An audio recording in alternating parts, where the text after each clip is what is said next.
I am your brother in Christ, and welcome. We're going to do a breakdown on this movie.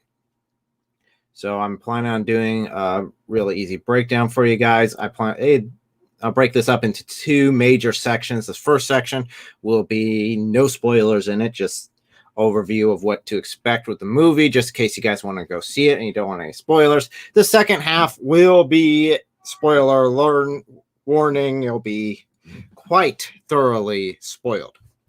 So, though if you're familiar with the actual story, there's some spoiling, I guess. So, breakdown of content. So, first of all, Infidel. This movie just came out this month. It's been doing decent. I didn't realize the movie theaters were already open again. So, I kind of missed the boat on that one until someone mentioned it to David Wood, and I was like, oh, I'll go watch it. So, I sat down and watched it. As far as the movie good, yeah, I'd say it's actually pretty good. I was pretty surprised with how they handled everything. In the end, they really did handle it correctly as far as what is taught in the Quran, what is actually spoken of. Needless to say, this is not a politically correct film in any way, shape, or form, which is fantastically fine with me. Because as you may know, I am not politically correct at all. So, yeah, it was good. As far as accurate, was it accurate? I mean, was it nailing it on the head? Yeah, I'd say so. As far as what they believe, there is still the movie side of it, which you still have a lot more drama in it. A lot of things thrown in there just to get traction. What is it? What is it? It is, well, a movie about a Christian that goes to the Middle East that gets kidnapped. So that's the basic of the beginning. That's what I knew going in. So I didn't know how close they were going to be to it. Like I said, they're great. So what to expect as far as content, what's wrong as far as, like sexualness, language, gore, violence, and drug use. Starting with drug use. We see that, alcohol is used. They do drink alcohol definitely in the beginning. It's used to have a division between Muslims and non-Muslims. Smoking is throughout the entire thing. Cigarettes, hookah, all of it is throughout the entire thing. They don't go into detail on what they're smoking, but it's there. But this is Middle East, so that's kind of expected. As far as gore goes, now this is an extremely violent film. I'm going to break violence and gore into two different categories. I'll talk about violence later. Gore right now. Gore, medium. It's to be expected. With my experience hunting, shooting, tracking, it might have a little bit more gore as far as blood goes in some of the scenes, but not over the top. I've seen some movies that are really over the top, and no, it's not at all. As far as just violence, I'm defining violence as anything that's an aggressive action between one person or another person that leads to bodily harm. There's a lot of it. I'd say probably a good 80% of this movie is violence. But they're painting a picture of this guy being taken captive. So there's scenes with torture, there's murders, there's assaults happening, there's people getting blown up. So just be aware that this very, very violent. It's rated R for a good reason. Most of it is within the violence section alone. So what about sexuality, sexualness, nudity? Are there any sex scenes? I mean, that's something that's pretty often questioned being Christian, looking at any of these movies. Sex scenes are kind of commonplace. In this, none. No sex scenes at all throughout the entire movie. There are some more risque scenes, I'd say, and I'll go over them. There is a shower scene, but the only thing that's shown is from shoulder length up of this woman, mainly to... She's having flashbacks, so shoulder up. It doesn't reveal anything more than a shoulderless dress would. Really doesn't. There is an attempted rape scene. Nothing happens much about it. It is stopped. Clothes never come off. So they're all fully clothed throughout the entire thing, and it's really like 10 seconds and it's over. So just be aware of that with younger kids. And there's only one other scene that would be any sort of sexual overtones to it. It's one scene with a woman that has cloth, a towel wrapped around her. So she just has a towel wrapped around her. She was just in a shower, came out, has a towel wrapped around her. So that's all they show. And again, a strapless dress would show the same amount. I mean, you have a bikini scene, and that's more than this entire shows of skin. So actually, as far as sexuality goes, it was really refreshing as far as that end goes. So I guess in conclusion, I'll say hi to a couple of you guys who joined on here in the live stream side of it. So in conclusion, would I recommend this and this is just conclusion to the spoiler-free section. Would I recommend this? I'd say yeah, for the recommended age group. Again, extremely violent. There's torture. There's descriptions of torture. This is not for the faint of heart. Again, this is along the lines of the Passion, so be aware that there's going to be a level of violence and gore. But other than that, that's about it. Language, there's a lot of language in case I missed that section, just to let you guys know. But I would recommend it. Definitely for anyone who wants to get into apologetics, who's looking at, well, what do they actually believe? What are these situations like? I'd say this is pretty doggone close as far as Hollywood can get.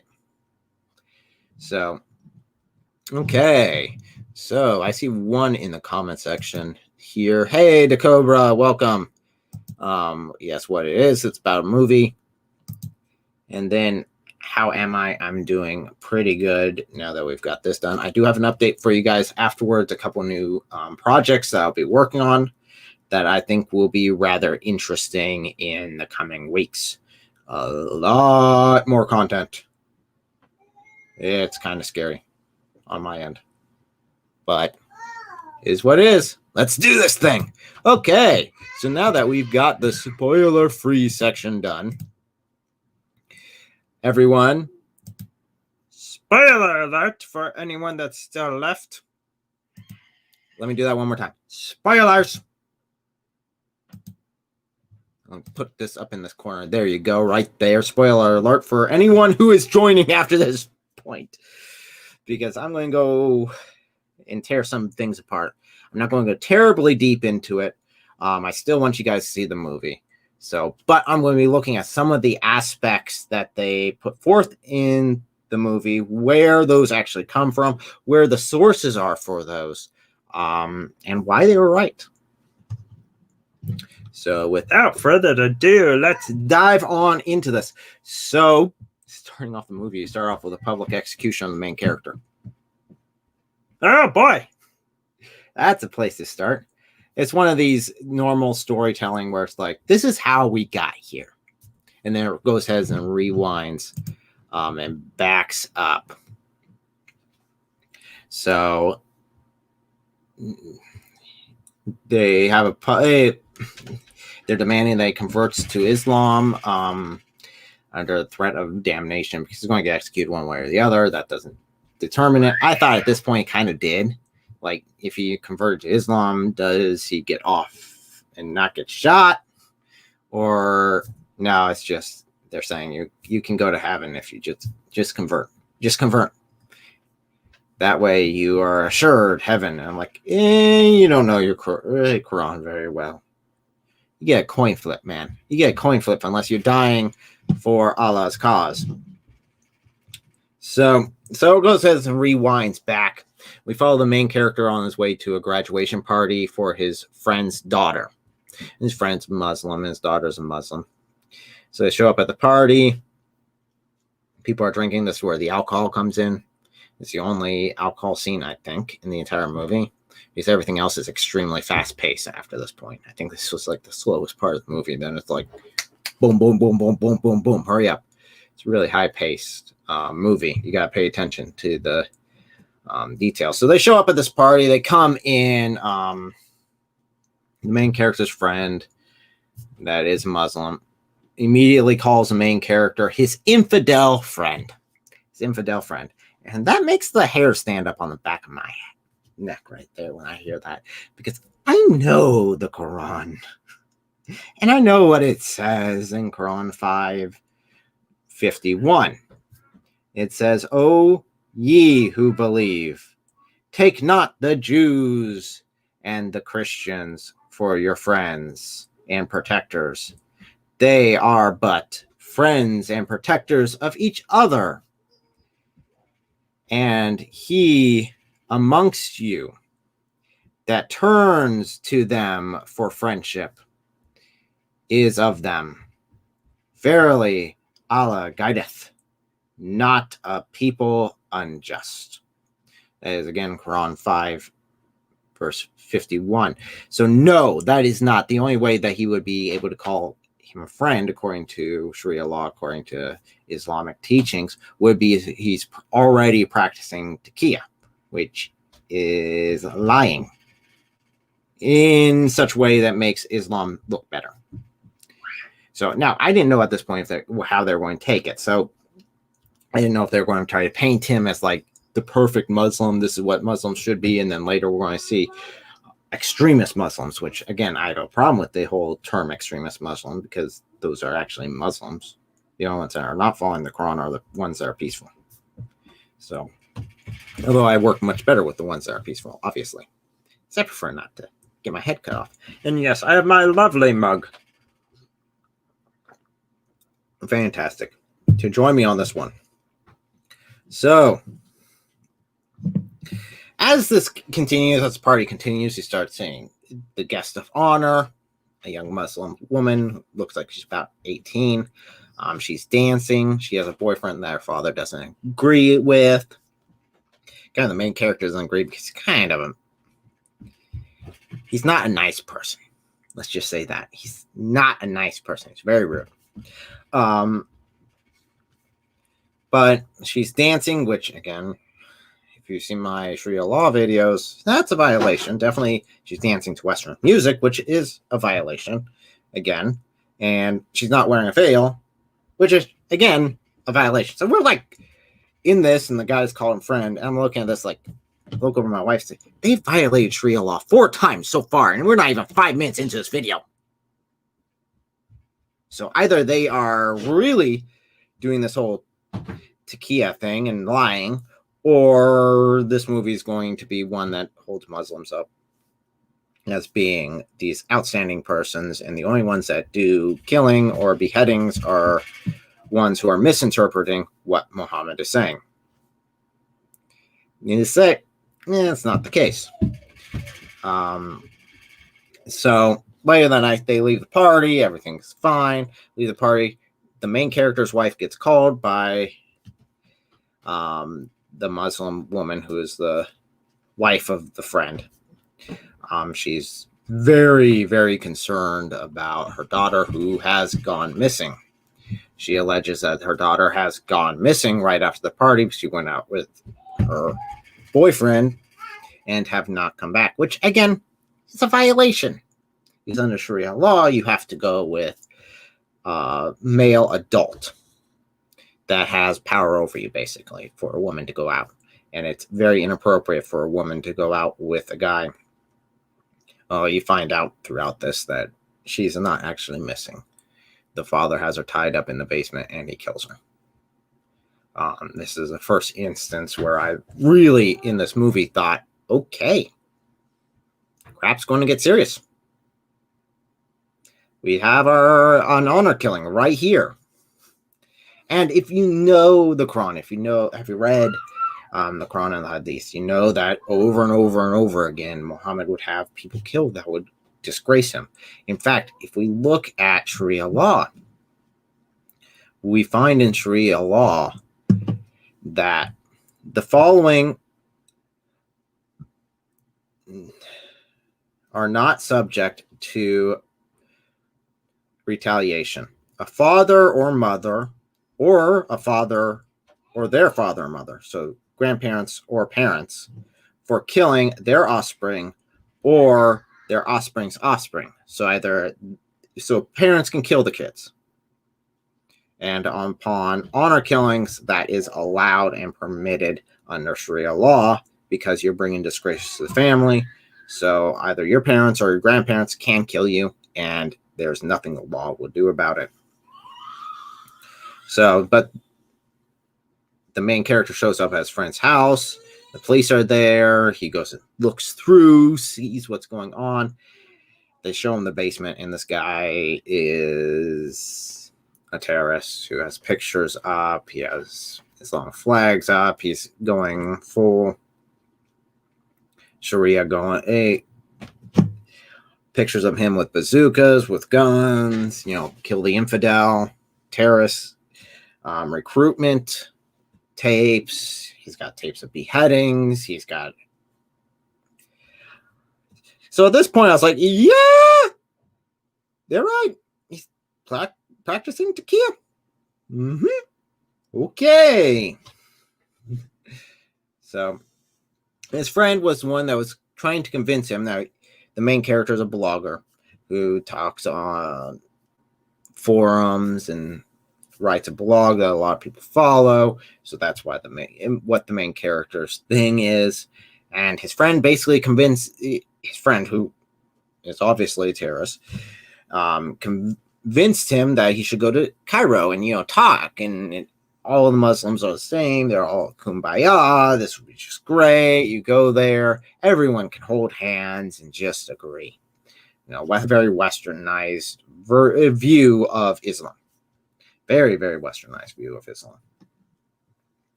So, and for some reason, after this whole thing happens, and his friend's a terrorist, and he sees this stuff firsthand, he's like, sure, I'll go. I'll still go to Cairo. I'll still go to Cairo. That sounds like a great idea. I know this guy just told me it, and his daughter's like really missing. And a couple weeks later, they just like disappear off the face of the earth. But hey, I'll still go to Cairo. That sounds like a great idea. Oh, it's a bad idea. So, oh, geez. So he goes to Cairo. He's on there. He goes before on TV. They are all thinking that he's just going to go there and support the concept that they're trying to push, which Islam is the same as Christianity. Which anyone that studied the Bible and the Quran know that that's not the case. Very plainly not the case. But he goes to Cairo and he says, he goes up in front of everyone and says, okay, I believe in Jesus Christ, Lord and Savior. He's just explains basic Christian doctrine from his point of view, based upon what he believes. And if you understand how Islam is really a ruling religion, a religion that is built to be a government and to control people, you find that's not only a threat to the people who are following the Quran, but also to all those who are there, all those who are in control, in power. So he goes back and gets kidnapped, gets taken, and starts getting tortured. So, but why? Here's the next point I really want to focus on, and I'm going to go through this a little bit quicker, just to try to wrap this up in a bite-sized chunk, more than something that's terribly huge. Why is it okay for Muslims to torture Christians? We find this in the Quran 98:6. Indeed, they who disbelieve among the people of the scriptures, referring to Jews and Christians, and the polytheists, will be in the fire of hell, and abide eternally in there. Those are the worst of creatures.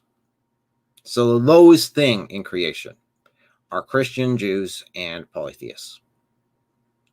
Are the lowest of creatures. According to the Quran, again, that's 98:6. So that's why they can justify whether torturing him, they're trying to get him to confess. What he said on national television has caused quite an uproar, quite a massive uproar. So his wife says she works for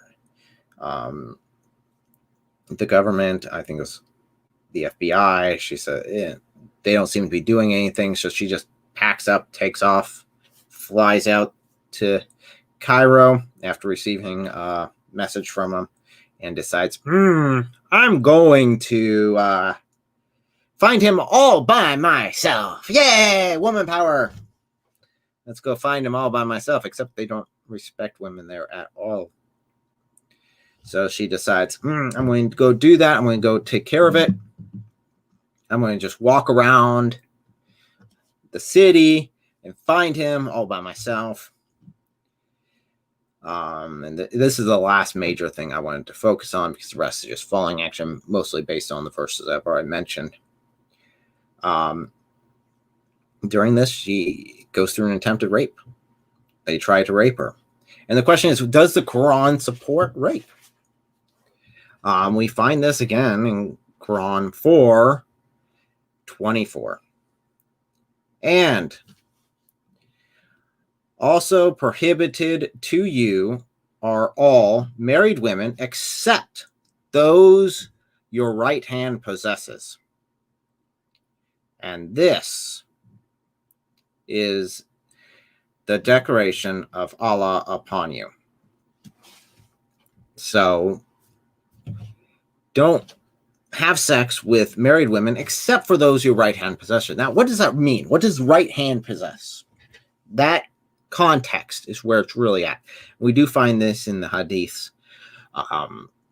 Looking through them, we find that the story basically took place after a massive battle where Muhammad's men have taken men and women, and they had women who were set apart to be sold into slavery, but their husbands were right there. And the Muslim men didn't want to rape the women in front of their husbands. They're like, no, we won't do that. And Muhammad comes out and said, why not? Here's a revelation from Allah. Those women, married women, except those your right hand possesses. So, yeah, go. And they proceeded to rape them in front of their husbands. So, yes. Does the Quran support rape? Yes, absolutely. Does it condone it? Yep. Does it teach it? Yes. So now you could say, well, she can just go to the police, right? She can go to the police. She can say, hey, this is what happened. Boom, boom, boom. Like in the United States. I know they claim we have rape culture here. I know they claim that, but yeah, right. That's not true. But in that country, in Muslim countries, they do have a rape culture. They do have justification for rape, mostly found in the Quran 282. Now, this is dealing with laws and how to do contracts, and I won't go into the whole thing because it's very long. But to sum it up, the woman's part legally is that she has half the authority that men do. So it requires two women in order to overrule one man. So if she were to come out and say, hey, they raped me, she would have to have multiple witnesses that were there firsthand in order to support her claim, or it would be discarded. So after that's mostly falling action with them trying to get in there. There is an imam, I think he was. I don't know. He didn't specifically say. I'm just thinking he was. That was very pushy on trying to get him to convert, putting this all up as a show. It's very obvious that's all a political show that he's just putting on, and that's all they're being used for. She finds out that it's not just the government, that's not a terrorist group that's holding her husband, that it is actually the government itself that is holding him captive, and forcing him to, torturing him in order to try to get him to admit that he is a spy. That he is a spy, therefore discounting everything he said in the interview and getting him to convert to Islam. So forcibly converting. Again, if you look at the history of Islam, definitely the first couple of rightly guided caliphs, you see a lot of that going on. That's how Islam spread as fast as it did. A couple other mentions, they actually show Jews as a good people. Israel is actually a good group in this, which is fantastic, a nice change of pace. And that the Christians were also depicted as what they are in the Middle East, which is forced into submission. I mean, you know that in the Quran 9 verse 29, if memory, I didn't actually have this one written down, where it says that Jews and Christians have to pay the jizya and feel themselves submitted. So they have to get approval for stuff. I've talked to Christians who are in areas that are ruled by Muslims. They have to get approval to do churches. That's very rarely ever approved. They have to get approval to gather. They have to get approval to just even do a small Bible study. Gather in any way, shape, or form. They have to get approval by the government for it.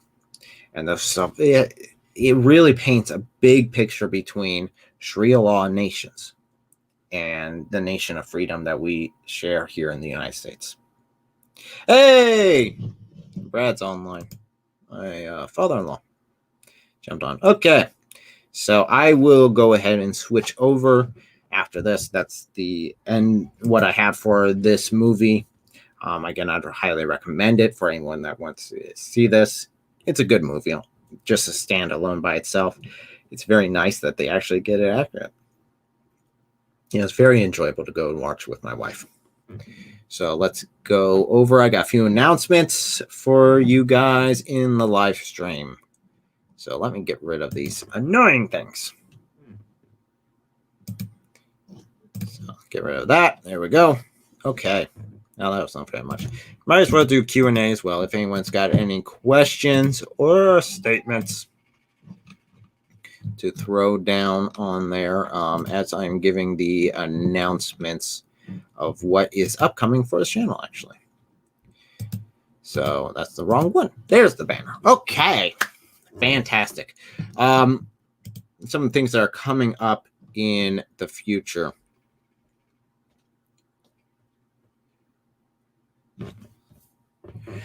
Some things that are coming up in the future. YouTube is starting to roll out their YouTube Shorts. So my wife and I have been talking about a couple concepts that we can do around YouTube Shorts. Again, YouTube Shorts are only supposed to be like 15 seconds to a minute long. Basically, it's TikTok for YouTube.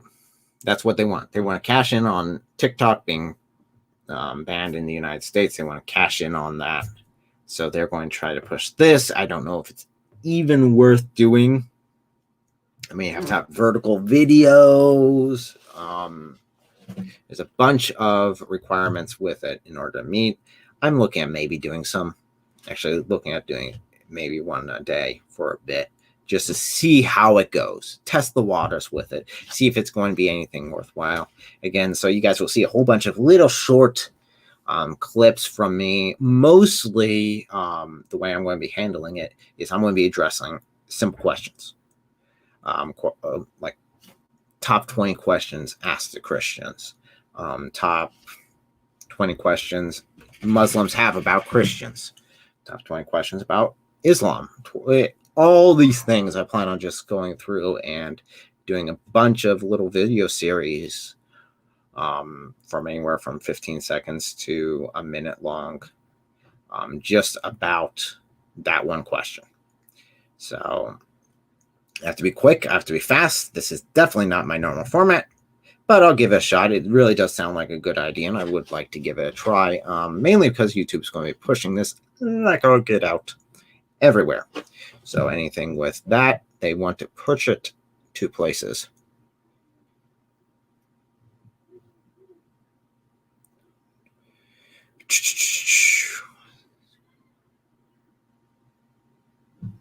Was he going? Oh, okay. So the question from Brad was,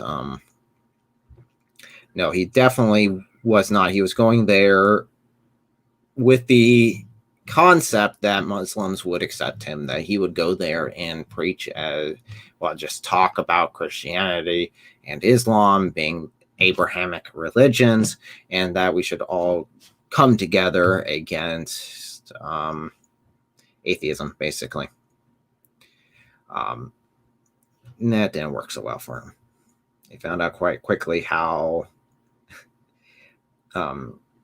narrow-minded they can be and how shallow-skinned they can be, how thin-skinned they can be. So, again, great movie, really violent, lots of language, but really, really nails it. Really nails it well. So, recommend it to anyone. That I'm hoping David Wood goes and watches it, because that's where I got this concept. Was I was watching David Wood's live stream, and he was talking about someone asked him if he's seen it or not. He said he hasn't, because he hasn't found a movie theater that shows it. But luckily, there's one not very far from me that's showing it, and it's the one I always go to anyway. So it was a nice little date night. Oh, great. Yeah, date night for me and my wife includes torture and a whole bunch of violence, I guess. But it was good. It was good. No, I did not take the little boy there. And yes, I do have an obvious baby distraction for everyone here shortly. So let's go ahead and turn it on over to that, and I will call this one a close. And the little boy is yelling at me anyway, so it's all good. Let's go ahead and get this obvious baby distraction activated.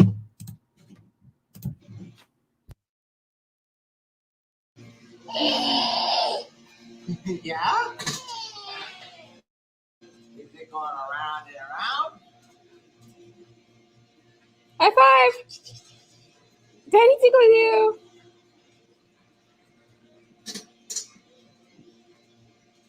Here he comes. He's gonna get you! Ah! Here's a little high five! He's like holding on for his life. It's really confusing. And also getting off, yeah. Down? Good.